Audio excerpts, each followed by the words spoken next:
People forget what it's like to be free after 40 years. It's time to bury a whole generation in the desert. What if, though, this was all part of a plan? What if each circle step was a practice run for something bigger, something that could change the fate of a whole group of people? Who will lead like Moses did? How do you get millions of people to go to a place where giants live and towns look like castles that are impossible to get to? There was no answer from a tower. Instead, it came from a lonely hill where God's voice was clear. It was Joshua's time. There was no question in the Eternal's voice, "Get up, Joshua. Moses, my servant, is dead. You will now lead these people." They didn't start the mission with swords or shields, but with faith, because God had promised every bit of land Joshua walked on would be his. But this promise wasn't easy to keep. People lived on the land, armies were ready for them, unbreakable walls put up barriers. The war had just started. Something strange happened even before the first fight. Joshua saw a man with a sword that wasn't in its sheath. He asked, "Are you on our side or for our enemies?" The answer was scary. "I'm not for either side. I am in charge of the Lord's army." That's when Joshua knew it wasn't his fight. The man was just a tool. God was the real general. That was a strange plan from God.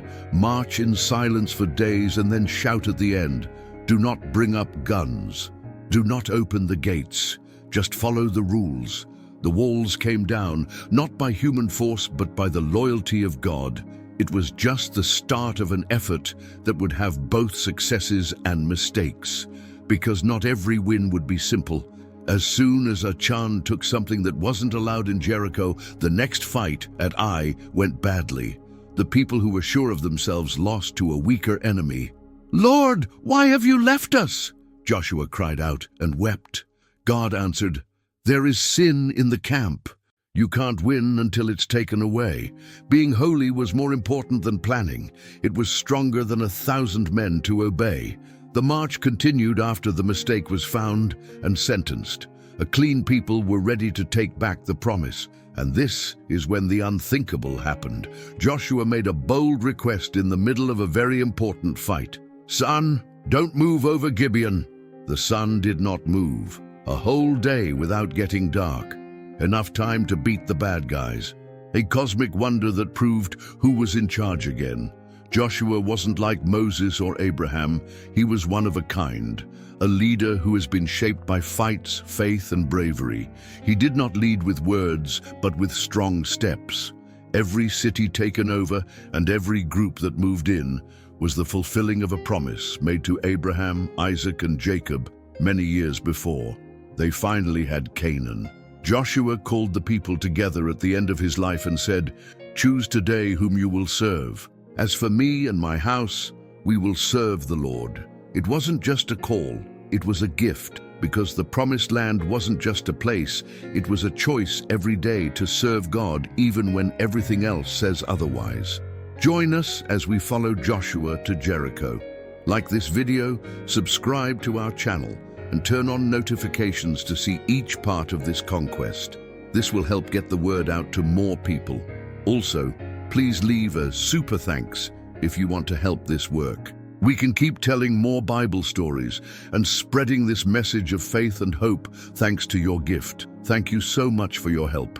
We'll keep going on our journey today. The promise was still true. Every word the Most High spoke gave Joshua the faith he had had since he was a child. Now it was clear what he had to do. Any land he touched would belong to the Israelites. No enemy would be strong enough to fight back. But the Lord didn't just want bravery.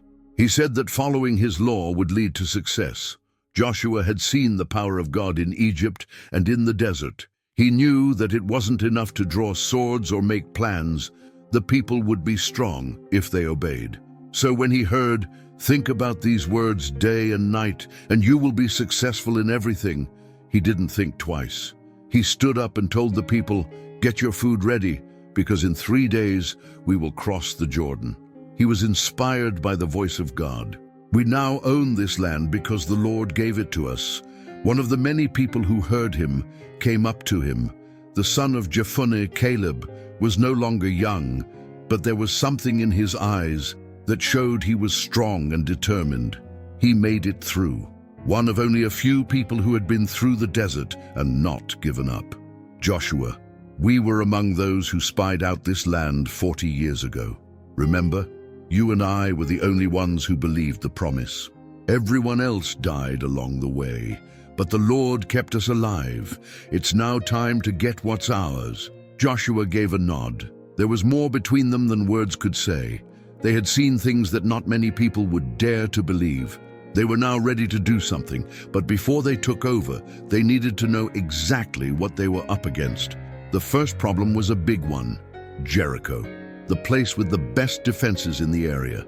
Joshua picked 2 men and sent them in secret to look into what was going on. The job was clear: watch, listen, and figure out what was going on inside the walled city. Jericho wasn't just a bunch of rocks. It stood for defiance, strength in numbers, and faith in things that can be seen. It had walls that reached up to the sky. It had guards who never went to sleep. Even though he was scared, the king was ready to do anything to protect his kingdom. But fear was already spreading among the people who lived there.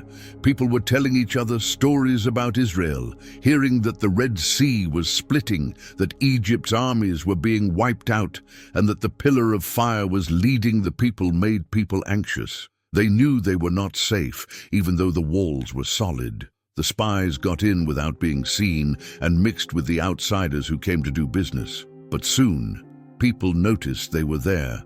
The guards started to look for them. The city was ready to go. Someone was after them. The spy plan started out slowly, but it quickly turned into a race to stay alive. The plan might not have worked out, but something strange was about to happen, even though there were a lot of enemies and eyes were everywhere, because God had already set up a place to hide even in enemy land. Someone they wouldn't expect would lead those guys to safety. Warriors wouldn't protect them. Someone on the edges, someone who is forgotten by the world's rules, but not by the Lord's eyes, would. As things got worse inside of Jericho, Joshua kept the people together outside. 3 days. That's what was promised. It took 3 days to cross the impossible. It took 3 days to finally leave the desert behind. It took 3 days of hope to get into the land of milk and honey. It was hard for the 2 spies to breathe when the guards came up behind them. The whole city was on high alert, and any street could turn into a trap. Then a door opened. Rahab, a woman who was looked down upon by society, offered safety. People in Jericho looked down on her name, but at that very moment, she was the key to the safety of Israel's messengers. Even though people thought Rahab was dirty, she had faith, which was something that not many kings had. She knew about Israel's God, and what she heard made her scared, respected, and trusted. She hid the 2 men on the roof of her house while the soldiers searched the city. With calm eyes, she told them, "I know that the Lord has given you this land. We heard from Egypt that he split the Red Sea, how he used his strong hand to kill kings. The people of our country have lost their hearts. We know that God is with you." When the spies heard this, they knew that the woman wasn't just keeping them safe, she was also seeing the real God. Then she asked, "Remember me when you attack this city. Help me and my family." One of the guys answered right away, "You have believed.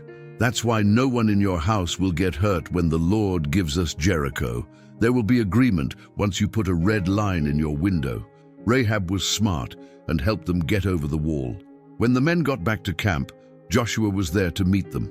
It wasn't about plans, weapons, or paths in the report. It was about how people felt in Jericho. They're scared. The Lord has already given us the city. Now was the time.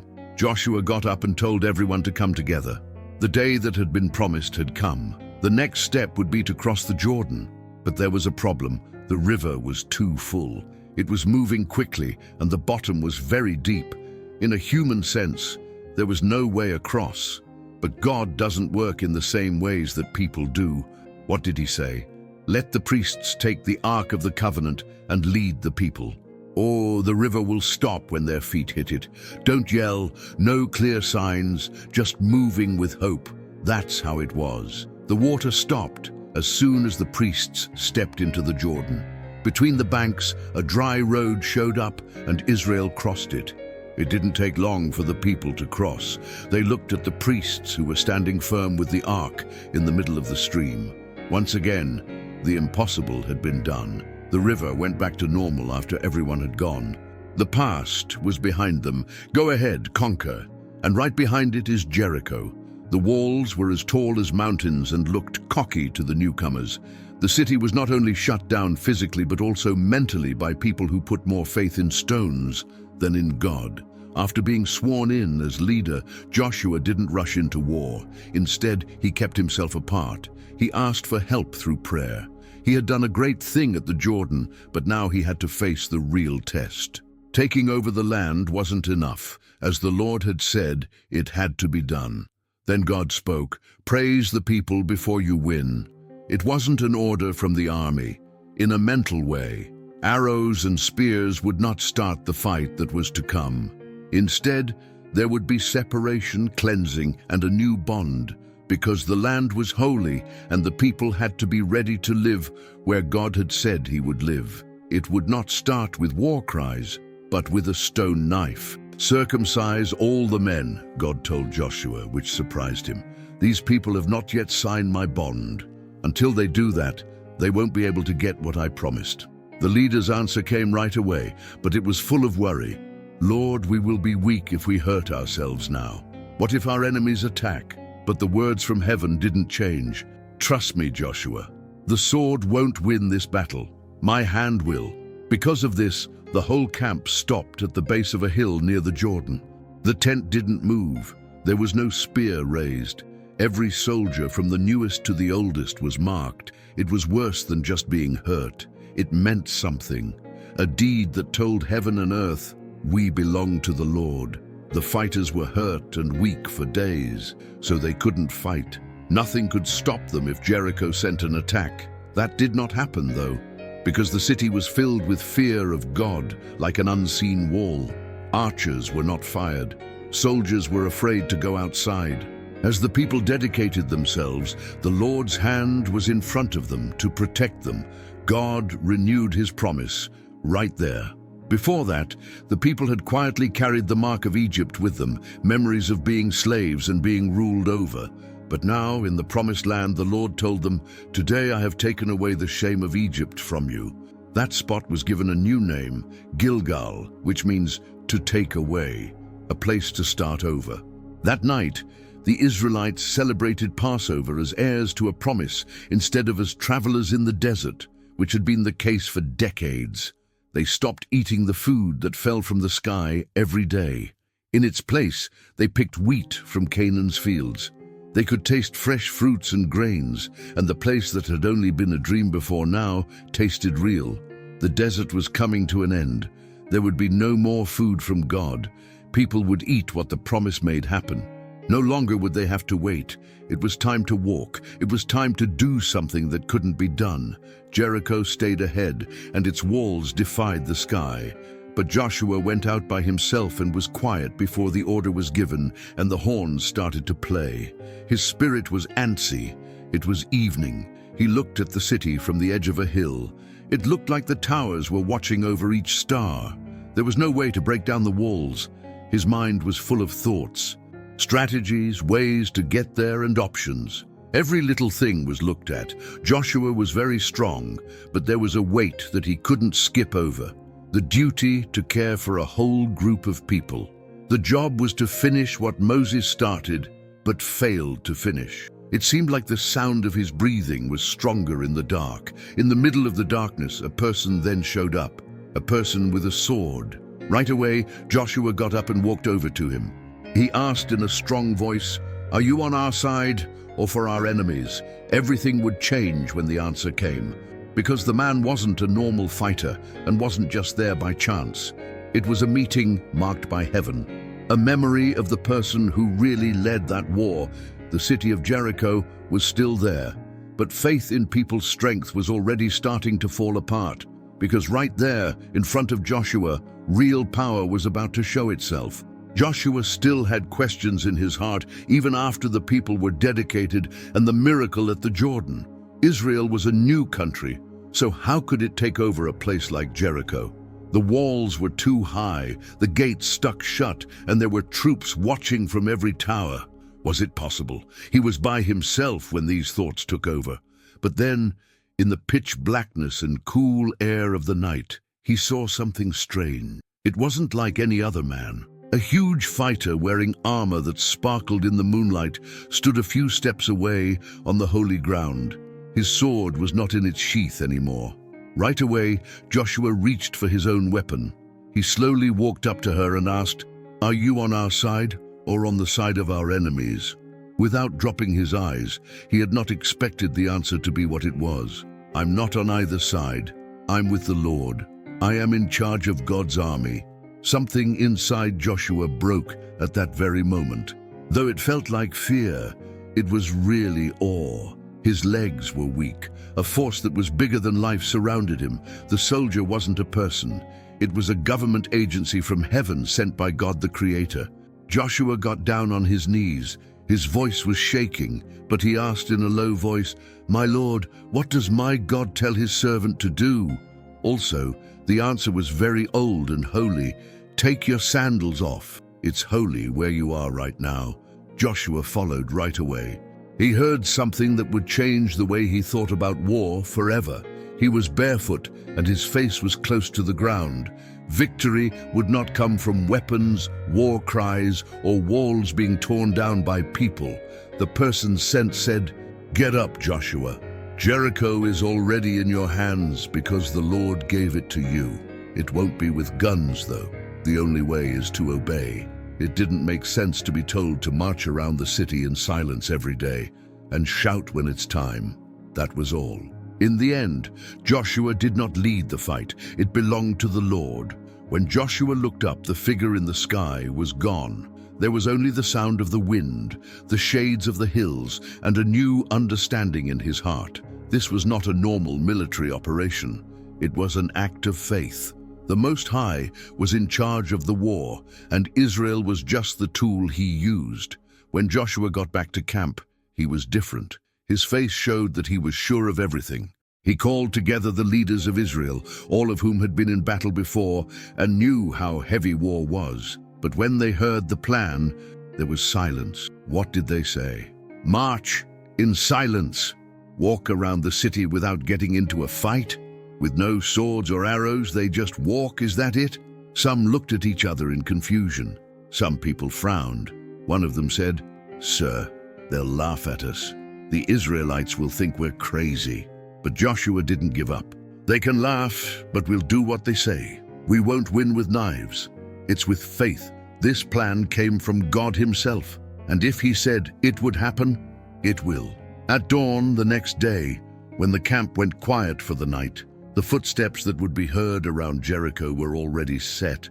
They weren't the steps of men who were sure of themselves. They were the steps of people who knew that the only thing that could be done when God spoke was to believe. Some troops, worried about the plan, said, "They will call us cowards." But Joshua didn't back down.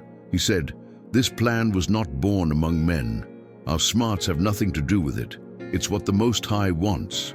And if he said the walls would fall, they will." Any question was put to rest by the certainty in his words. It was time to follow through. The priests took the Ark of the Covenant and moved forward at dawn. The shofars made a holy and serious sound that cut through the air. The Israeli army didn't say a word as it followed them step by step. They went around the city of Jericho in complete silence. In shock, the people of the city watched. The soldiers in the towers looked around in confusion. Not any lines. Don't yell. There is no cost. Their army didn't look like it was ready to fight. They looked like travelers who were praying. But that quiet march felt off in some way. They did something that made their enemies angry. They felt like they were being watched by something unseen, and fear set in for no reason.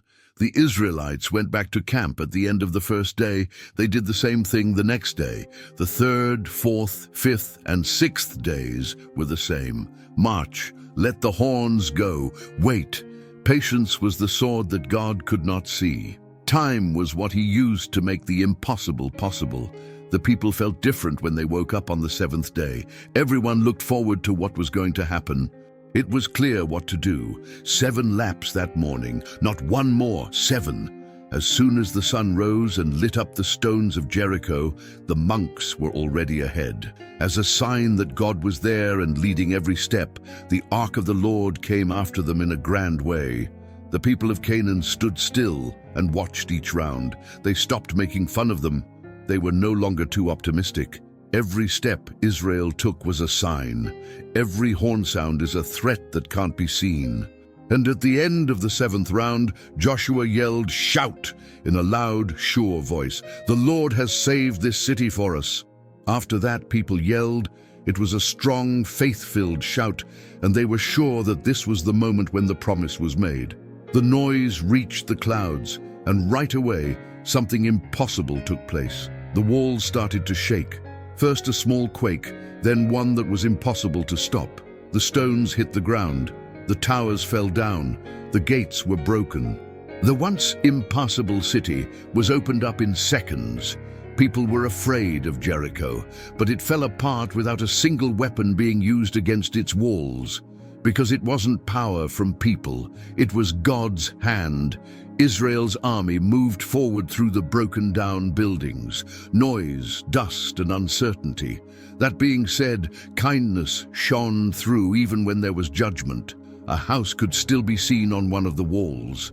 Everything around that house was going apart, but it stayed together. There was a red line hanging from the window. It was a sign of the promise Rahab got. The spies, who were now fighters of victory, knew who she was. The woman who had kept them safe. Someone who had faith when no one else did. She and her family were saved because of her faith, once overlooked and looked down upon because of her past. Rahab was now respected. After being brought out safely, she joined the people who served the real God. The door to salvation came in through the same one she had opened in obedience. When Jericho gave up, heaven saw more than just a tactical victory. This was a story about how faith paid off, a promise kept, and a God who saves even when he is punishing people. Something new was born there, in the ruins, not just for Israel, but for everyone who decided to trust the Lord. Many years ago, no one paid attention to Rahab, but now she was recognized as a religious hero. Her story would always be remembered. People would still talk about her name hundreds of years later because the Redeemer would come from her family.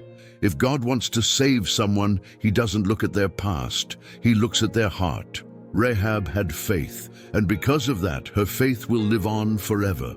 As smoke rose from the remains of Jericho, Joshua stood in the ruins and watched what God had done. The broken homes, the streets covered in smoke, and the stones that had been set on fire all served as proof. In a voice like a prophet, Joshua then spoke to the people, "He who tries to rebuild this city will be cursed. He will build it with the life of his oldest son and open its gates with the life of his smallest son." No one was brave enough to ignore that curse. Jericho was buried by its own rebellion, so it was no longer shown on maps. It was a live warning for a long time. What God sets in stone can't be changed. But many years later, someone ignored what the Lord said and tried to rebuild the city. As Joshua said, the price was the lives of his children. Because what God says stays the same. People became brave after the win at Jericho. The army was happy because the city with the best defenses in Canaan had been taken down. Next up was Ai, who was small, not shielded, and looked like it would be easy to beat. The spies came back sure of themselves. "I don't think we need all of those soldiers, Joshua. 3,000 men are enough." Based on this information, Joshua gave the order to attack, but their trust was based on human traits, not heavenly ones. The Israelites thought they would win quickly when they marched against Ai, but they were shocked. The Canaanites fought back. Israel lost the battle. 36 men fell. The rest ran away in fear. The camp was filled with shame. Joshua hurt himself when he fell to his knees. "Lord, why have you left us?" he cried out in distress. We're embarrassed in front of our enemies because you gave us this land. But God told them straight out, there is sin in you. Someone took something that was mine. You can't win until the sin is taken away. The Lord then looked at Achan. While they were taking over Jericho, Achan had desired. He took gold, silver, and a Babylonian coat for himself without making a sound. He didn't think anyone would see. He hid the things under his tent because he thought that would keep the secret safe. But God can see what we can't, and there is nothing hidden from him. Joshua called him out in front of the people and said, Achan, admit it. What did you do? Achan said with a sad face, I have sinned against the Lord. It was illegal for me to see the riches, so I hid them. People were moved to tears by the statement, but things could not go on without justice. God's heart doesn't like it when his people are bad. Achan was rated. Everything that showed his defiance was taken away with him. The camp was clean of sin. That was the only time the Lord came back to fight with Israel. Joshua found out. The strength of the people wasn't in how many forces they had or how they planned to fight. There was victory when the people were holy, when they did what they were told, when they believed in, when they turned away from sin. That was the only time God himself came forward to fight for Israel. Joshua got his leaders together again, but this time he wasn't so excited that he forgot to be smart. They learned an important lesson from their loss at Ai. Victory didn't rest on numbers or power, but on God's direction. So everyone waited for the Lord to show them the way. God told Joshua, don't be afraid. The city is now yours. It won't be by force, though. Set up a trap behind Ai. Make them think they're going to win. When they come out, you'll be behind them and attack. Joshua did what he was told without question. He split the army up. Some people hid in the fields outside of the city. The other ones stood in front of the walls, making it look like they weren't ready. It made the Canaanites laugh when they saw them. They were sure of themselves because they had won before. They thought that Israel would run away again. They walked right into the trap when they saw the army run away. They quickly left the city and left the gates open. Then the second group of Israelites showed up and came in from behind. Hai was burned up by fire. The enemy had already lost when they saw the smoke. They lost because they were surrounded on all sides. Because the Lord marched with his people this time, the pain of the last loss had turned into knowledge, and following through led to success. But not every enemy had a sword. Some told lies. The Gibeonites lived south of Canaan. They were a smart group of people. They knew that Jericho and Hai had been destroyed. Because they knew they couldn't stand against Israel's sword, they took a different route. They lied. They came up with a plan that seemed honest, but was actually full of lies. It was a torn-up outfit with old bread in torn-up bags that they took with them to the camp of Israel. They showed themselves to Joshua and the leaders when they got there. It was quiet, and their eyes looked tired. They said, "We are from a faraway land. We know about your God. We know he gave you this land. Please forgive us. Sign a peace agreement with us." Joshua looked at their dirty clothes, the rotten bread, and the water bottles that were broken. It looked like they had come from a long way away, and the offer seemed serious, a group of people who knew the Lord was powerful and only wanted to live. But something wasn't there at that time. Joshua didn't ask the Lord. He didn't ask for help. He didn't talk to the Eternal One. He made the choice himself because he trusted his eyes and how he looked. He also signed a peace pact.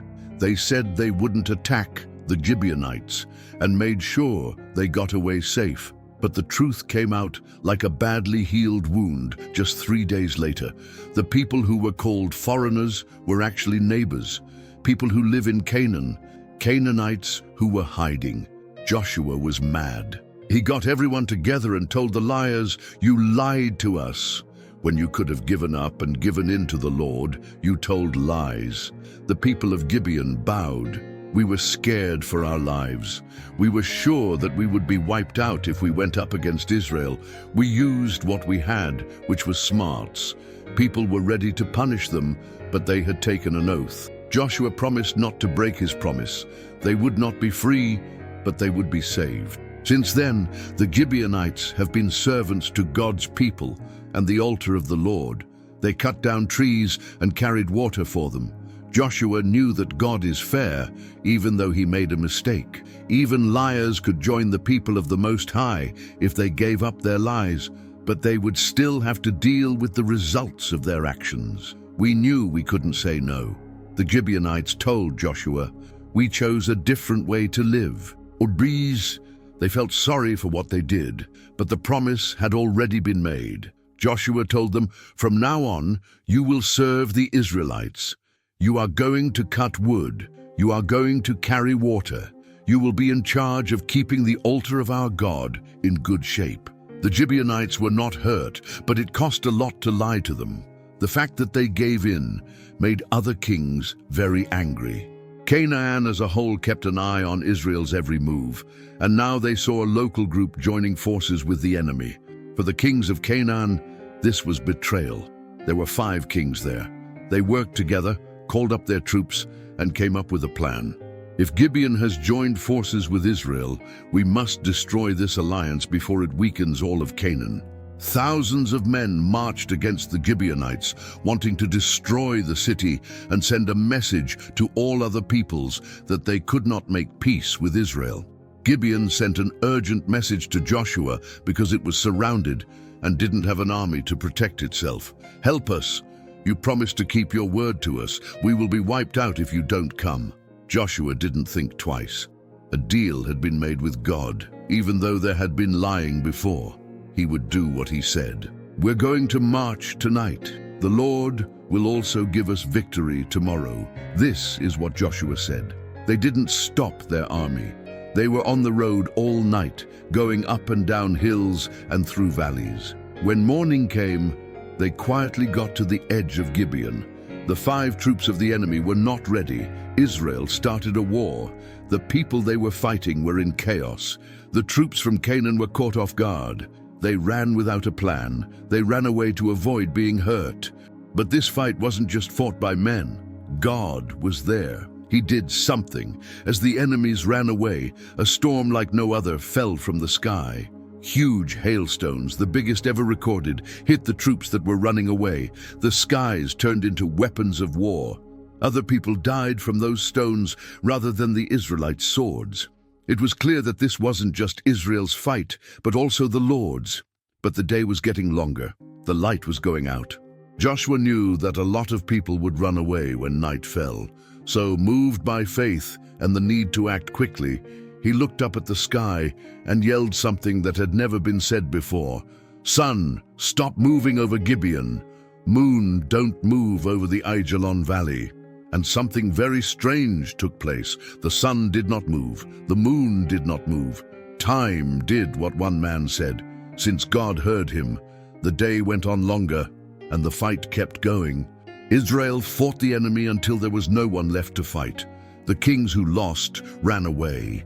They hid in a cave because they thought the dark would keep them safe. But there was no place to hide from God's wrath. They were caught, brought to Joshua, and killed in front of everyone.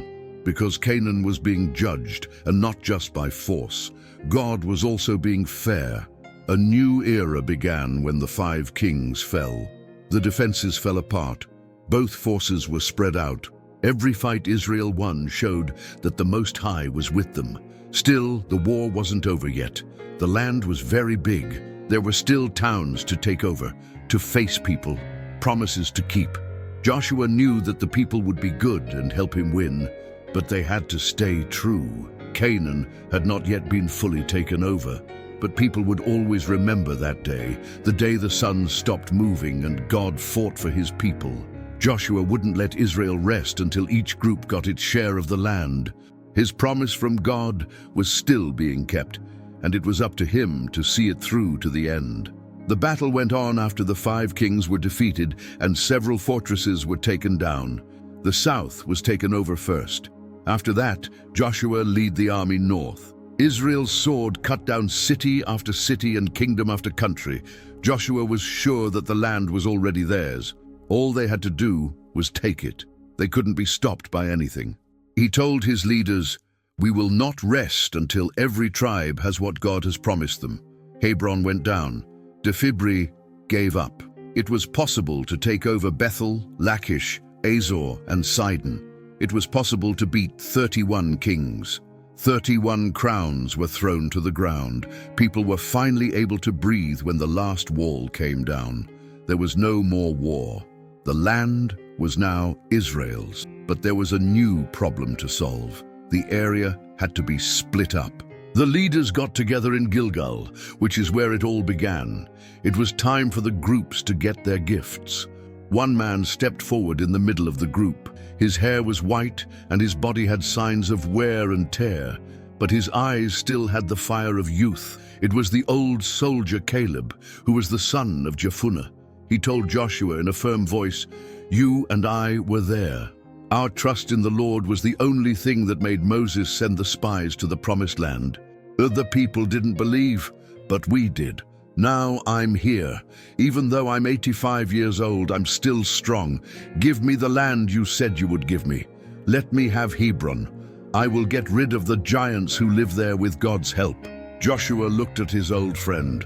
He thought back to when they were young and lived in Egypt. He thought back to the years he had spent wandering in the desert. During that time, they were the only ones who believed in the promise, while everyone else was scared to death. He answered with a sad smile, "Hebron is yours, Caleb.